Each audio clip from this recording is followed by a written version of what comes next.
هل الزمالك استهتر بالمباراة وكان نازل ضامن المكسب؟ هل الزمالك وكابتن معتمد جمال اتفاجئ بأداء انبي؟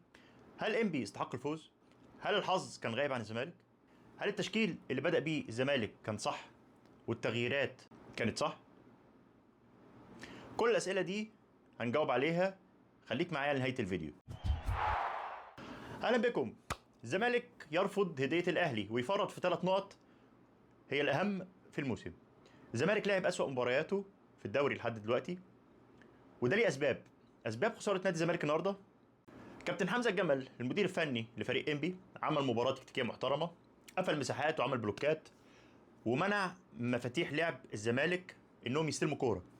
قفل على بنزيرة بمساك صريح طول المباراه تقريبا اللاعب مهاب سامي، وقفل وراه بكالوشا وكان بيضم عليهم زياد كمال، وقفل على عبد الله السعيد وفتوح. دول اخطر 3 مفاتيح في نادي الزمالك، وناصر ماهر كان بيلعب معاه قلب دفاع تاني الانبي هشام عادل. نادي الزمالك زي ما عنده سرعات في التحول من الدفاع للهجوم اعتمادا على سرعه بنزيرة، الا انه في التحول من الهجوم للدفاع او التغطيه والضغط العكسي عنده مشاكل، لان نص الملعب شويه بطيء. ده شفناه النهارده مع انبي اللي كان بيعتمد في طريقه لعبه على التحولات الهجوميه السريعه بمجرد قطع الكوره. كان فريق انبي بيدور على 3 كي بلايرز عنده، اولهم لعيب الارتكاز العجوز، تاني واحد الجناح الشمال حامد عبد الله، والتالت المهاجم اكتاي. 3 لعيبه عندهم سرعه، عندهم مهاره، بيقفوا على الكوره، خصوصا العجوز اللي الفرقه كلها كانت بتدور عليه لان هو كان بيدور اللعب. كابتن معتمد جمال نزل بالتشكيل على الورق 3 نص ملعب، 2 ارتكاز مع احمد ربيع ومحمد سيد، وقدامهم عبد الله السعيد، وكان فتوح بيلعب ناحيه الشمال جناح شمال. الاربعه بصراحه كانوا بره مستواهم في المباراه دي. في الدقيقه 36 بعد ما بانت المشاكل في نص الملعب ومفيش كوره بتطلع صح، سحب مع محمد سيد، ده اول ارتكاز خرج، ونزل عدي الدباغ جناح شمال، ونزل فتوح في نص الملعب عشان الاداء يتحسن شويه. لكن نص الملعب بتاع انبي بصراحه كان اسرع واقوى في الضغط والتحولات. تغييرات كابتن معتمد جمال كانت غير موفقه، خاصه تغييره احمد ربيع ونزول ادم كايد.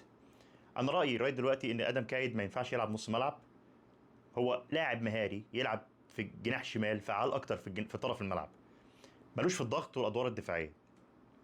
بقى نص ملعب الزمالك فيه 3 لعيبه، فتوح والسعيد وادم كايد. هنا انا شفت تحول في المباراه.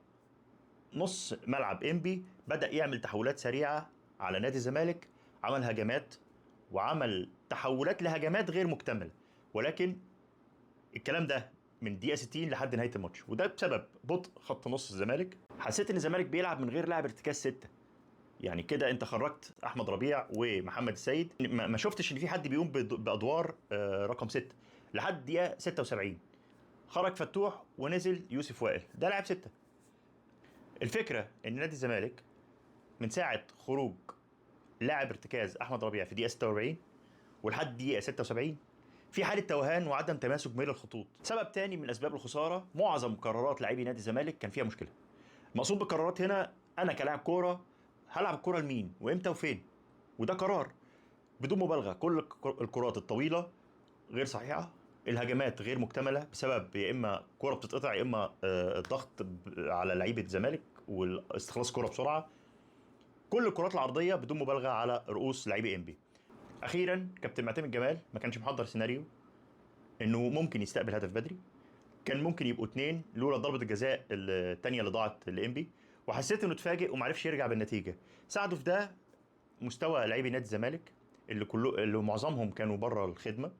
عندي حاجتين، عبد الله السعيد ليه فضل في الملعب؟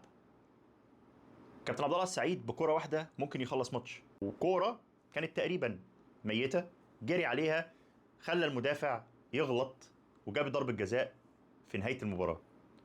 طيب الحظ ليه ما ضحكش مع نادي الزمالك؟ الحظ وقف اكتر النهارده مع انبي لانه تعب ولعب مباراه تكتيكيه درجه اولى، وكان مصر على انه ياخد ال3 نقط.